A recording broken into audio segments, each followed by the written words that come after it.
আমরা ফুরফুরা ফুরফুরা করব, অথচ সব জায়গায় ফুরফুরা। আজানের পরে হাত তুলিসনি, ফুরফুরা সিলসিলা করিস, হাত তুলিসনি। জানাজার পরে দোয়া সিলসিলা করে, তাই করি। দাদা পীর কেবলা বলে গেছে আখিরি জোহর পড়তে, তাই পড়ি। এই করছি, ওয়াজ করে টাকা চেয়ে নিস কেন? এখানে আর ফুরফুরা কাজে লাগায় না, মানে মালে ঘা পড়তেছে। সে আমাদের কি তথ্য দিচ্ছে জানেন? আমরা এইগুলো প্রচার করি বলে, আরে নবী নেই, নবীর কাজ প্রচার করবে বলে আমরা। মুজাদ্দেদ নেই, মুজাদ্দেদের যোগ্য 5 আওলাদ নেই, তাদের কিছু যোগ্য সন্তানেরা নেই। সুতরাং এখন প্রচার করবে কারা? আর যে কটা আছে, আছে অনেক ভরা বাগান, কিন্তু কেউ বলো টাকা চেয়ে নেওয়ার বিরুদ্ধে নয়। এই কেউ টাকা চেয়ে নেওয়ার বিরুদ্ধে নয়, সব পক্ষে। কারোর 15,000, কারোর 25,000, কারোর 20,000, কারোর 12,000। যাও একটা ব্র্যান্ড দাওয়াত করো না, বুঝতে পারবা। একটা ব্র্যান্ড, একটা লোগো দাওয়াত করো, বুঝতে পারবে। তাহলে আছে বাগানে অনেক, কিন্তু সিরাতুল মুস্তাকিম পথের অভাব। সিরাতুল মুস্তাকিম পথের পথিকের দাদা পীরের অনেক বড় বাগান আছে, সেখানে সিরাতুল মুস্তাকিমের পথে দাঁড়িয়ে থাকা লোকের যথেষ্ট অভাব আছে। কম বেশি 99% তারা ওয়াজ করে দাদা পীর কেবলা বললেন নেওয়া যাবে না, তারা পক্ষে। তার মানে এরা এই সঠিক রাস্তা থেকে এদের অন্তর বিগড়ে গেছে। আর আমরা দাদা পীর কেবলার হক সিলসিলার উপরে দাঁড়িয়ে এই কথাটা আমরা প্রচার করি। এক বক্তা নামে তক্তা সাহেব, নাম বলবো না, সে প্রচার করলো বিনা পয়সায় আবার দিন দুনিয়া। হুজুর যে গাড়ি চড়ে টাকা লাগে না, বাঁশ পাতা দিয়েছে আর কোম্পানি গাড়ি দিয়েছে। যুক্তি বুঝছো? অন্যায় তো করছে, আবার বিষাদগার করছে। দাদা পীর কেবলা বলেছে হাদিয়া হিসাবে যা দেবে সেটা বৈধ, তিনিও নিয়েছেন।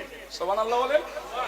মুফতি সাহেব সহ আমরা আপনারা যা দেন তাই নিই নাকি চাই? কথা বলেন। আজ তো প্রচার হয়েছে আব্দুর রাকিব ভাই আসবে ডায়মন্ডহারবার থেকে। আগের দিন উত্তর দেবীপুর জলসায় এলাম, উত্তর দেবীপুর মধ্যমগ্রাম থেকে আসলাম। পরে গিয়ে দেখলাম নজরানা 1900 টাকা। আলহামদুলিল্লাহ বলেন। পরে ফোন করেছে, হুজুর বেয়াদবি ক্ষমা করুন, টাকাটা 3500 হবে।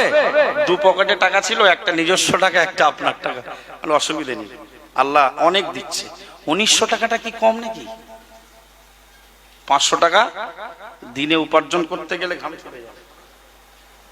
আবার এই কোরআন হাদিস যা বলেছি এর সব শুনে আপনারা যতটা পাবেন আমিও পাবো। আর কেউ যদি আমার এই একটা কথা মেনে চলে, যতদিন লোকটা মানবে, আমি বেঁচে থাকলেও 1% সওয়াব পাবো, মরে গেলেও কবরে শুয়ে সাদাকাতুন জারিয়া সওয়াব পাবো। লাভ আছে না লস? কেউ হয়তো 35 নে বাড়ি যাচ্ছে, আমাদের হয়তো 2000 কি 2500। আমরা আলহামদুলিল্লাহ হামদান কাসীরান তাইয়িবান মুবারাকান ফীহি পড়তে পড়তে যাই। আল্লাহর কসম, টাকাটা হাতে পাই, পরে গুনে দেখি আর 3000, 4000, 5000, 7000 আল্লাহ দেয়, 10000ও দেয়। আলহামদুলিল্লাহ বলেন তো। যাই পাই একটা আওয়াজ দেই, আলহামদুলিল্লাহ হামদান কাসীরান তাইয়িবান মুবারাকান ফীহি। আল্লাহর কসম, সুবহানাল্লাহ বলেন। ওতেই সন্তুষ্ট, আর আল্লাহ ওতে অনেক সুখে রেখেছে। আলহামদুলিল্লাহ বলেন। অল্পে সন্তুষ্ট হলে আল্লাহ বলেছে সে পৃথিবীর শ্রেষ্ঠ ধনী। قال رسول الله صلى الله عليه وسلم وارض بما قسم الله لك تكن اغنى الناس او كما قال عليه السلام। প্রিয় নবী মুহাম্মদুর রাসূলুল্লাহ সাল্লাল্লাহু আলাইহি ওয়াসাল্লাম হযরত সাহাবীদেরকে বলছিলেন, ও বাবা সাহাবীরা, আমি কিছু জ্ঞান দেব, আমার কাছ থেকে তোমাদের মধ্যে কে আছে জ্ঞানগুলো শিখে নেবে। হযরত আবু হুরায়রা বললেন, ইয়া রাসূলুল্লাহ, হাবিবাল্লাহ হুজুর, আমি আপনার কাছ থেকে ওই জ্ঞানগুলো অর্জন করব। আল্লাহর নবী 5টা বিষয়ের জ্ঞান দিয়েছিল, তার ভেতরে একটা নম্বরে আল্লাহর নবী বললেন, ও বাবা সাহাবী আবু হুরায়রা, ওয়ারদা বিমা কাসামাল্লাহু লাকা, আল্লাহ প্রদত্ত, আল্লাহ আপনার তকদিরে যে রুজি জোটায়, আল্লাহ যে সম্পদের মালিক বানায়, ওইটার উপরে তুমি সন্তুষ্ট হয়ে যাও। তাকুন আগুনান নাসি, আমি প্রিয় নবী মুহাম্মদুর রাসূলুল্লাহ সাল্লাল্লাহু আলাইহি ওয়াসাল্লাম বলছি, তুমি হয়ে যাবে মানব জাতির ভেতরে শ্রেষ্ঠ ধনী। একটু জোরে বলা যাবে না সুবহানাল্লাহ? আর উচ্চ আওয়াজে বলুন না সুবহানাল্লাহ। নারে তাকবীর। ভ্যান চালক লোক সারাদিন ভ্যান চালিয়ে 250 টাকা পেয়েছে, সন্ধ্যাবেলায় কি বলবে? কি বলবে? আলহামদুলিল্লাহ। আল্লাহ বলতেছে ভ্যান চালিয়ে এসে ডাল আর চাল আর আলু ভাতে ভাত খেয়ে ঘুমাবে, কিন্তু ওর নামটা আমার দরবারে শ্রেষ্ঠ ধনী। সারাদিন দিন মজুরি করা লোকটা দিন মজুরি করে এসে 300 টাকা রোজ পেয়েছে, একবার মন থেকে পড়ে দেবে আলহামদুলিল্লাহ।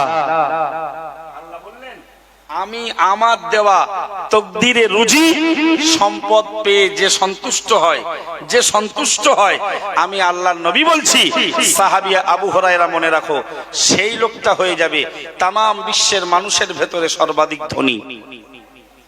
আগনান নাস, আগনা গণিত, আগনা শব্দটা ব্যাখ্যামূলক তাফসীর করতে গেলে একটু সময় লাগবে। আগনা আরবি শব্দটা এসেছে গণিজন শব্দ থেকে। কিসের শব্দ থেকে? গণি, গণি বলি না আমরা বাংলা শব্দ, সর্বদা আরবি। গণি মানে অমুখাপেক্ষী। গণি মানে আমরা সবাই মুখাপেক্ষী না, আমরা অমুখাপেক্ষী। মুখাপেক্ষী কার? আল্লাহর। আর একমাত্র আল্লাহ অমুখাপেক্ষী। মহান আল্লাহ কোরআন শরীফের অন্য আয়াতে তিনি জানিয়েছেন ইন্নাল্লাহা গনিয়্যুন ওয়া আনতুমুল ফুকারা। হে বান্দা মনে রাখো আমি আল্লাহ ধনী, আমি আল্লাহ গনি, ওয়া আনতুমুল ফুকারা, আর তোমরা সবাই ভিখারি। একটু জোরে বলুন সুবহানাল্লাহ। কি সুন্দর কথা। বান্দা আমি কেবল একমাত্র ধনী আর তোমরা সবাই ভিখারি। সুবহানাল্লাহ বিহামদিহি। এই আগনান নাস মানে সর্বাধিক, মানুষের ভেতরে সর্বাধিক ধনী। এই শব্দটা আগনাটা এসেছে গণি শব্দ থেকে। গণি শব্দের শাব্দিক অর্থ হলো অমুখাপেক্ষী। তো যে লোকটা সারাদিন রোজগার করার পরে 5000 টাকা রোজগার করেও ভাবতেছে দাঁড়া 20 মারতেছি 5000, ফের একটা ট্রাক্টর বাড়াবো, ফের একটা ভেড়ি বাড়াবো, ফের একটা গাড়ি বাড়াবো, ফের একটা দোকান বাড়াবো যাতে এটা 10,000 হয়। তার মানে এমালের মুখাপেক্ষী এখনো যায়নি। ঠিক বলতিস না? বল। সারাদিন পরে 5000 টাকা পাওয়ার পরে সন্তুষ্ট নয়, ভাবছে এখনো কিছু বাড়াতে হবে। কিভাবে 7000 করা যায়, কিভাবে 8000 করা যায়, কিভাবে 10,000 করা যায়। তার মানে এমাল বলো বাহ্যিক লোকের সামনে মানুষ সমাজে ধনী বলে প্রচারিত হলেও আল্লাহর কাছে বলো এখন নাশুকরি ধনী নয়। সারাদিন পরে ভ্যান হলা, দিন মজুরি, চাষি 250-300 টাকা রোজগার করে পড়ে দেবে আলহামদুলিল্লাহ। নবী বললেন আবু হুরায়রা মনে রেখে দিও কথাটা, সেই লোকটা হয়ে যাবে মানব জাতির ভেতরে শ্রেষ্ঠ আবেদ। জোরে বলুন আর জোরে। কথা বুঝছেন? প্যারা নবী মুহাম্মদুর রাসূলুল্লাহ সাল্লাল্লাহু আলাইহি ওয়াসাল্লাম একদিন রাস্তা দিয়ে যাচ্ছেন, হঠাৎ করে একজন গ্রাম্য মানুষের সঙ্গে দেখা হয়ে গেল। প্রিয় নবী সালাম করলেন, সালামের পরে ওই গ্রাম্য মানুষটার সঙ্গে আল্লাহ পাকের নবী হাতে মুসাফা করলেন। আল্লাহর নবী হাতে হাত দিয়ে বুঝতে পারলেন লোকটা দিন মজুরি হাত দিয়ে পরিশ্রম করে রোজগার করে। একটু জোরে বলুন সুবহানাল্লাহ। নবীর হাত তো একদম তুলোর থেকেও নরম। গ্রাম্য চাষি লোকের হাতে হাত দিয়েছে, দিয়ে দেখলেন হাতটা বেশ শক্ত। নবী ভাবলেন লোকটা হাত দিয়ে হালাল পয়সা উপার্জন করে, কষ্ট করে মেহনত করে উপার্জন করে, হাতে ঠোলা পড়েছে, হাতটা শক্ত হয়ে গেছে। প্রিয় নবী মুহাম্মদুর রাসূলুল্লাহ সাল্লাল্লাহু আলাইহি ওয়াসাল্লাম ওই গ্রাম্য লোকটাকে বললেন ওগো আমার সাহাবী মনে রাখো, ও গ্রাম্য দেহাত থেকে আগত আমার সাহাবী মনে রাখো, তুমি দুঃখ নিও না, বেদনা নিও না, তুমি ব্যথিত কষ্ট নিও না। আমি নবী মুহাম্মদুর রাসূলুল্লাহ সাল্লাল্লাহু আলাইহি ওয়াসাল্লাম বলছি আল কাসিবু হাবিবুল্লাহ আও কামা ক্বালা আলাইহিস সালাম। হাত দ্বারা উপার্জন করা ব্যক্তিটা আল্লাহ তাআলার বন্ধু। একটু জোরে বলা যাবে না সুবহানাল্লাহ? আরো জোরে বলুন সুবহানাল্লাহ। নারে তাকবীর। আল কাসিবু হাবিবুল্লাহ। চিন্তা নিও না ভ্যান চালক, চিন্তা নিও না রাজমিস্ত্রি, চিন্তা নিও না রং মিস্ত্রি, দুঃখ পেও না পিছিয়ে পড়া মানুষ, দিন মজুরি যারা কাজ করো। নবী বলেছে তোমরা হাত দিয়ে হালাল পয়সা উপার্জন করো।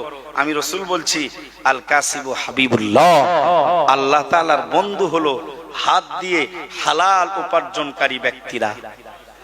আর সারাদিন পরে কি কষ্ট করে হাত দিয়ে উপার্জন করলো, এসে ভেবিয়া চৌমাথার মোড়ে টিকিট কাটার যা ধমকানি, হারাম হালাল সব।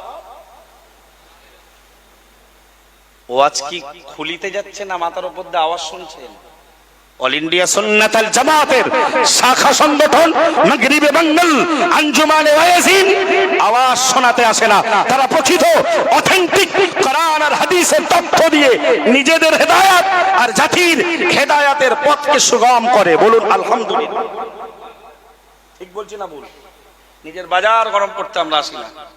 নিশ্চিত মুফতি সাহেব হুজুরের ওয়াজ শোনা মানুষ, মাতিন সাহেব হুজুরের ওয়াজ শোনায় অভ্যস্ত, সংগঠনের তরুণ তেজস্বী আমাদের মধ্যমণি মুফতি রজব আলী সাহেবের ওয়াজ শোনায় আপনারা অভ্যস্ত। কথা ঠিক না?